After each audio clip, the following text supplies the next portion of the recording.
Chers compatriotes d'Algérie, bonsoir à vous tous, Zulf Laouen. À Emmanuel Macron, président de la France formellement, le roi de France et de ses colonies africaines, je pense que nous pouvons nous permettre de nous tutoyer, nous nous connaissons assez bien.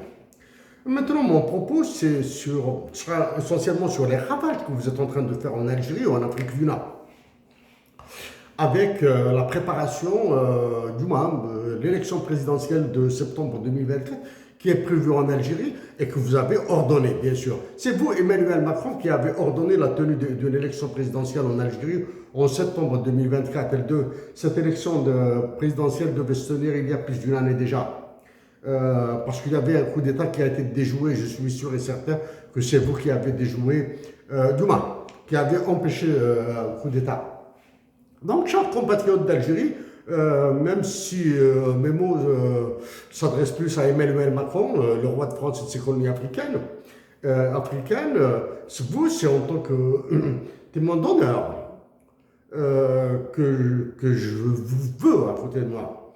Donc, vous avez vu il y a moins d'une semaine l'horrible folklore de Rechla, où les deux personnages les plus nuisibles qui incarnent le désastre dans lequel a été mise l'Algérie par Emmanuel Macron.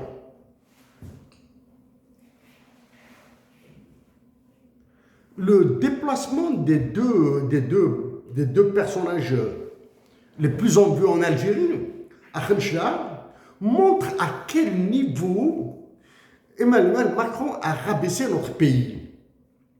Il l'a rabaissé nous voyons à travers le déplacement de ces deux personnages, l'avélissement de l'État. C'est-à-dire maintenant, à chaque fois que le prétendu occupant de la présidence de la République, réellement c'est la conciergerie d'Emmanuel Macron, et le prétendu chef d'état-major de l'armée algérienne, réellement un soldat au service de Macron en Algérie, nous insulte à longueur de semaine, à longueur de mois, à longueur d'heure. Il n'y a qu'en Algérie, du moins actuellement, l'Algérie elle est tombée plus bas que certains pays que nous critiquions avant. Là, maintenant, à chaque fois que celui qui pense être le président de la République veut partir quelque part, il se fait accompagner par celui qui prétend être le chef d'état-major de l'armée algérienne. Ça fait très mal de parler de mon pays de cette façon-là. À chaque fois que vous partez, il y a une seule action. On rameute les braves musiciens de la troupe folklorique de la garde républicaine pour jouer un air de musique, etc., dans leurs habits, etc. C'est comme si c'était le bon Dieu qui... Ça, c'est un signe de sous-développement. C'est comme si ils n'avaient qu'à regarder les braves Algériens jouer de la troupe militaire, jouer un air de musique. C'est comme si, intérieurement, ils se disent, voilà, nous avons une fanfare qui nous fait de la musique et nous nous vengeons de l'Algérie.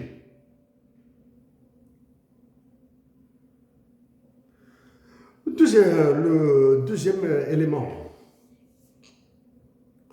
Dans une semaine à 10 jours, je rendrai public le détail de mes actions si je suis élu président de la République.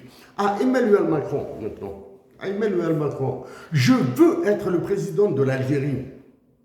Qu'elle soit une république, qu'elle soit une monarchie, qu'elle soit un royaume, qu'elle soit une principauté, qu'elle ne soit rien.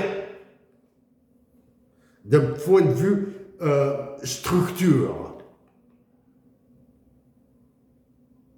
Je veux être derrière la nation algérienne, pas devant la nation algérienne, derrière la nation algérienne, et exécuter tout ce qu'elle me demandera. Emmanuel Macron, si je suis élu président de la République et je revendique être le candidat du Sud, je ne serai jamais le candidat de l'Est, de l'Ouest, du Nord. Je serai le candidat du Sud de l'Algérie. Je serai le candidat de Bidon 5. Je serai le candidat de Bourj Bajil Mokhtar. Je serai le candidat de Bourj Omar Idriss, d'Adrar, de Taman Rasset, du Hogar, de l'Askrem, du Tanzurft. Je vous promets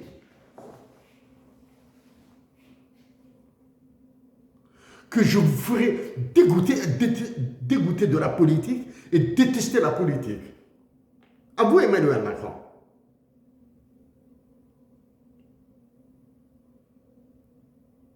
C'est depuis 2016 que nous croisons le fer.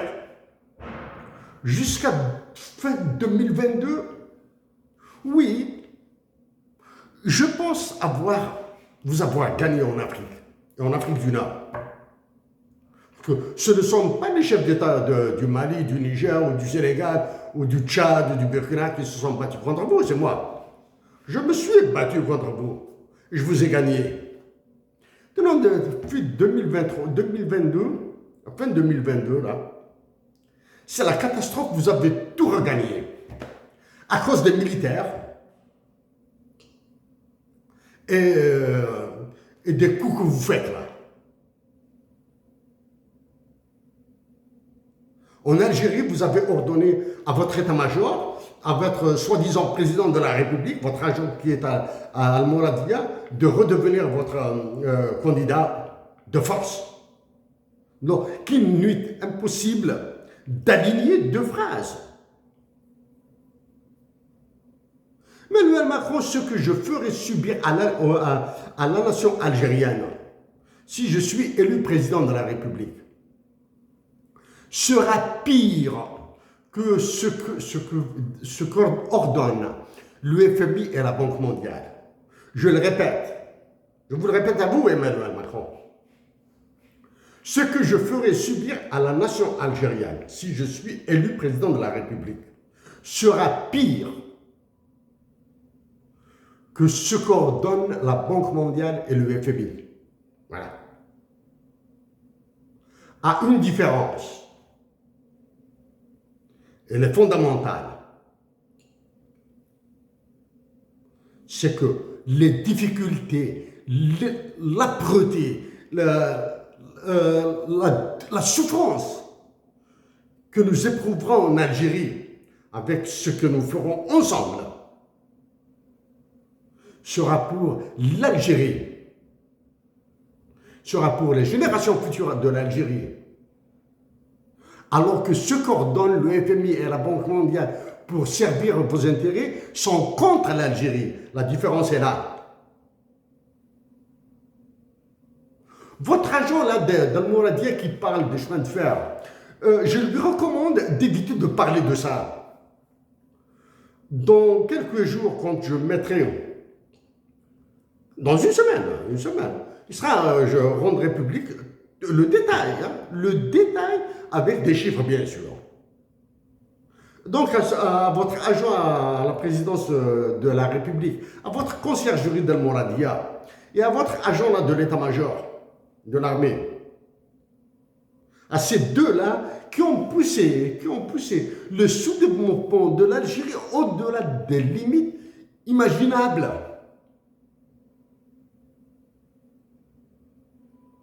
Donc je lui suggère d'éviter de parler du chemin de fer. Parce que moi, les chemins de fer, je vais les mettre à la norme américaine pour vous les enlever. Ça, c'est la première. Hein. Je vais vous enlever les chemins de fer en Algérie.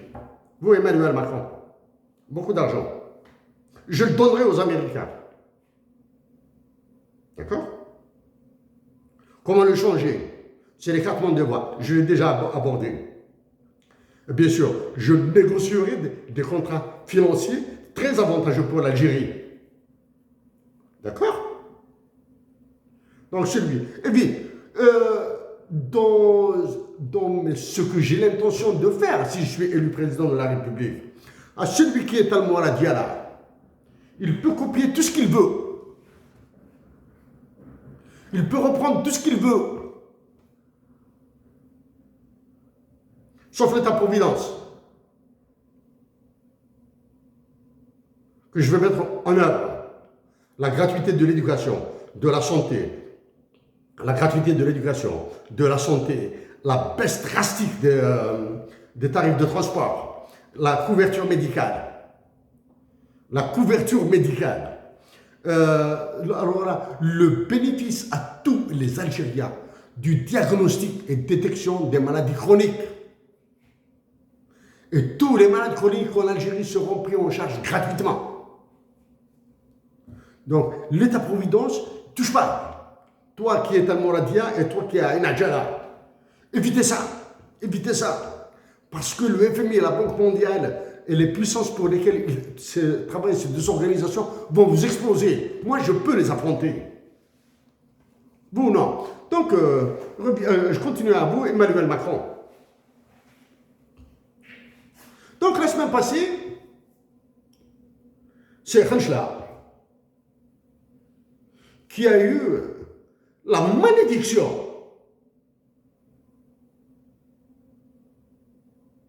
d'être visité par les deux agents qui lui sont les plus visibles. Les deux agents qui vous servent. Vous, Emmanuel Macron. Bientôt, l'une des villes les plus célèbres en Algérie, les plus réputées en termes d'avant-garde politique, de 1980 jusqu'à 2024, le recul qu'a pris Tizi Ouzou est innommable. Dans quelques jours, j'ignore, la Kabylie de Tizi Ouzou, la région va subir l'opprobre. Elle recevra, malgré elle, la population de Tizi Ouzou et sa région recevront, les populations de Tizi Ouzou et sa région recevront, malgré elle, les deux larrons qui sont partis à Khanchla.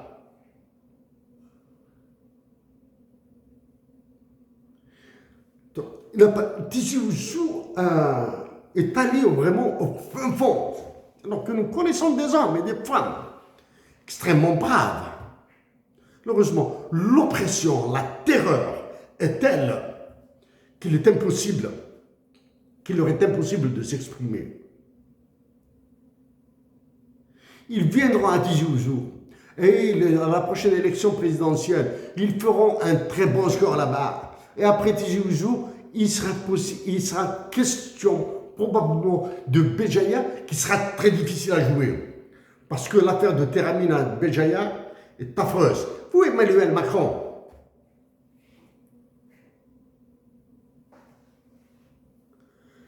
quand je me battais contre vous pour le Mali, les Maliens qui sont actuellement au pouvoir étaient inconnus. Les Maliens qui sont au pouvoir au Mali, ils étaient inconnus, ils étaient carrément inconnus de la scène politique. Ce qui est positif dans vos actions,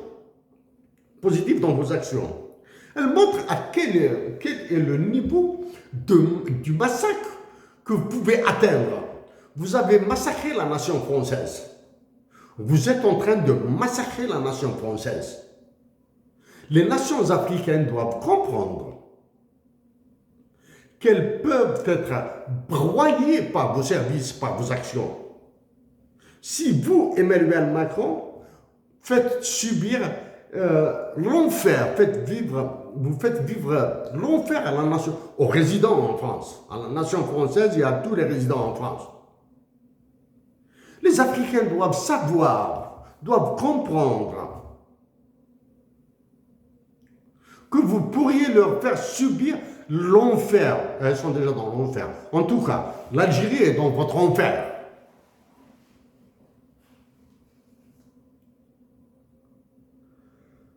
Vous avez trouvé des Maliens pour former un gouvernement à l'étranger, pour s'opposer au gouvernement du Mali. Là, vous avez gagné. Alors que sur cet aspect, je vous ai gagné sur toute la ligne. Hein. Je vous ai gagné. Hein. J'ai affronté ce que vous m'avez envoyé mieux que tous les 6 États. Le Tchad, vous l'avez broyé. Le Tchad du fils de son père, là, vous l'avez broyé. Le Sénégal est dans une tourmente indescriptible. Sans le sursaut, sans l'intelligence de la nation sénégalaise, ce qui se trame au Sénégal risque de remettre en scène toutes les organisations terroristes qui sont en Afrique. Donc quand je dis organisations terroristes, je parle de la CEDEAO, je parle CEDEAO ECOWAS, je parle de l'UMOA, l'Union monétaire ouest-africaine, West African Monetary Union, je parle de l'Union économique et monétaire ouest-africaine, l'UEMOA. Je ne parle pas du comité d'état-major entre l'Algérie et le Mali, je parle du Niger, je ne parle pas de l'Union africaine, je ne parle pas de la Commission africaine, je ne parle pas de toutes les organisations que vous manipulez en ce moment, etc. Toutes les organisations terroristes que vous manipulez. Emmanuel Macron, je le dis et je le répète, seule la nation algérienne pourra mettre un terme à vos ravages en Afrique. Je dis Emmanuel Macron, je vous le répète, seule la nation algérienne pourra mettre un terme à vos ravages en Afrique.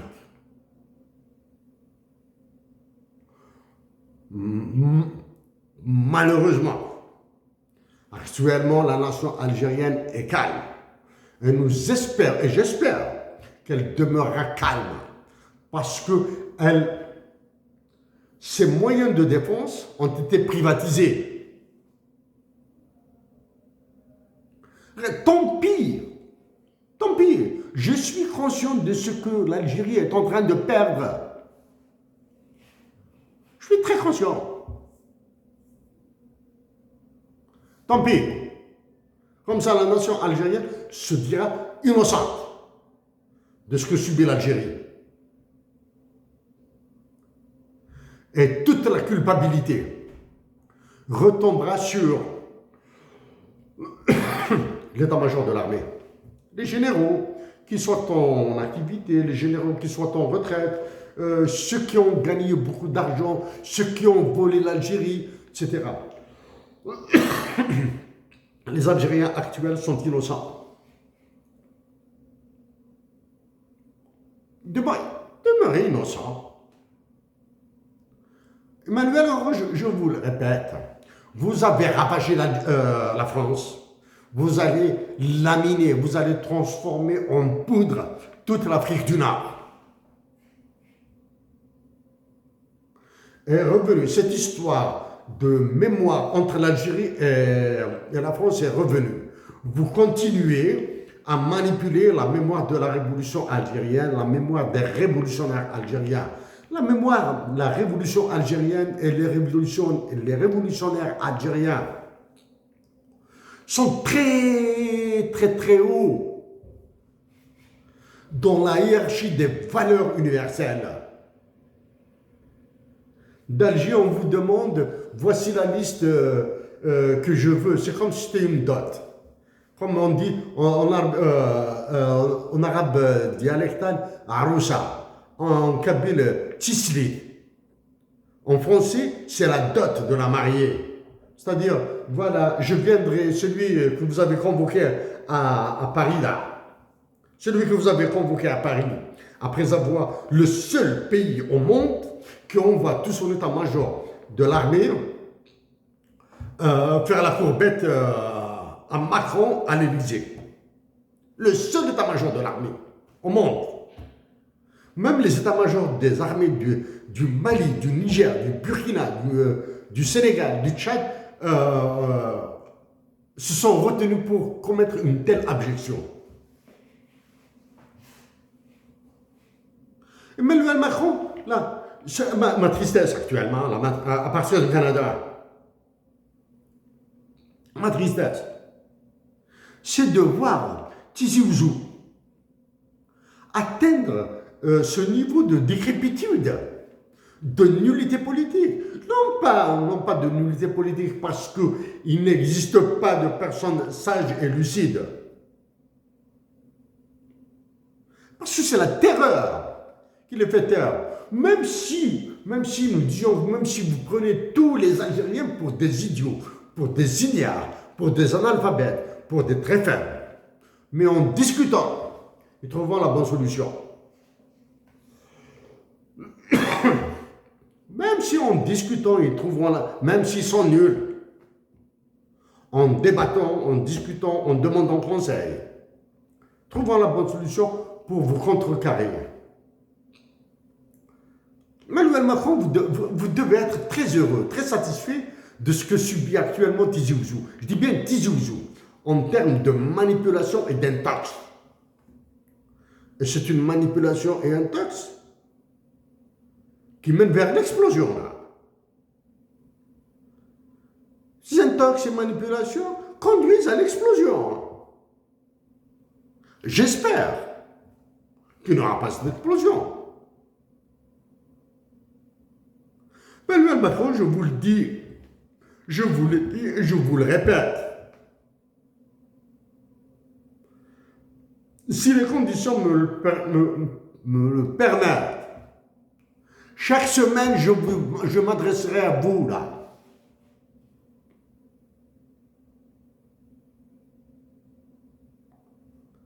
Je m'adresserai à vous pour attirer l'attention de mes compatriotes d'Algérie, du Maroc, de Tunisie, de toute l'Afrique du Nord. Dire à mes compatriotes du Mali, du Niger, du Sénégal, du Burkina et du Tchad de se réveiller.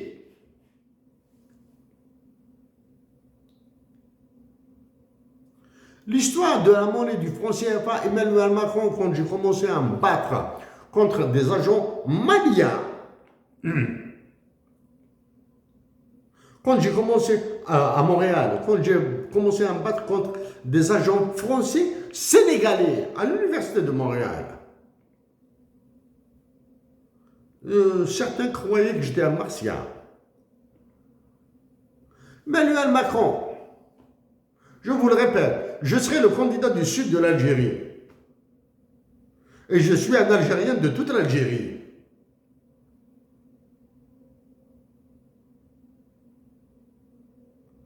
Mon pays, ma patrie, a été tellement terrorisé par vous l'avez terrorisé, qu'il n'y a plus aucun parti politique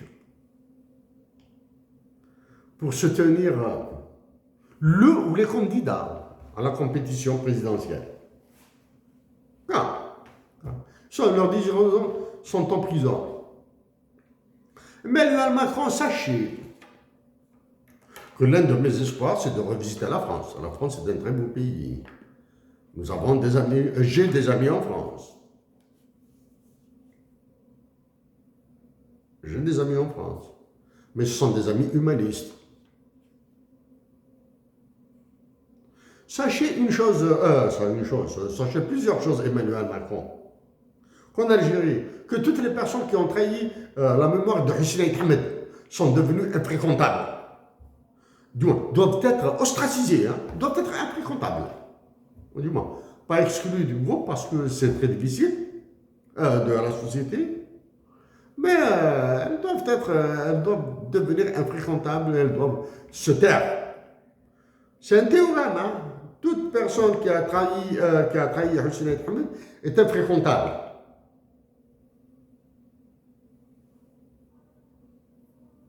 Est-ce que Hissène Hamed a fait une erreur en laissant un parti politique derrière lui?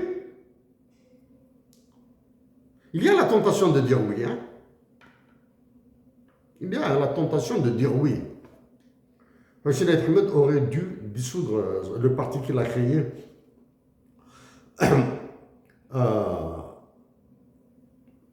avant de partir, s'il savait quand est-ce qu'il allait partir.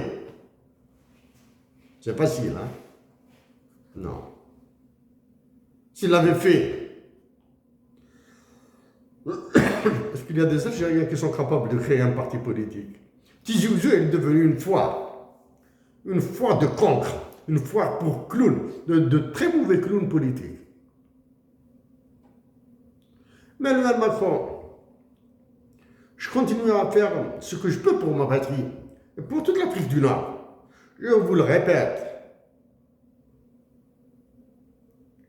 Mes compatriotes d'Algérie doivent rester tranquilles, doivent rester pacifiques. Le premier changement qui doit se faire, c'est le renouvellement intégral de l'état-major de l'armée. Mon problème personnel, si je suis élu président de la République, sera le temps que je mettrai pour renouveler l'état-major de l'armée et de recréer des services secrets comme ceux qui l'ont été par Alim Sidi, assassiné à Paris. Il est très difficile de défendre l'Algérie sans service secret. C'est le problème majeur. Ce n'est ni le problème de l'argent, ce n'est ni le problème de la volonté, ce n'est ni le problème du travail, ce n'est ni le problème économique. Non, ce problème, c'est de la recréation d'un état-major militaire, des services de sécurité, des services de renseignement civil hyper compétents et hyper patriotes. Je continue à faire ce que je peux pour ma patrie. Je continuerai à donner cet espoir pour mes compatriotes d'Algérie. À la prochaine fois, Emmanuel Macron.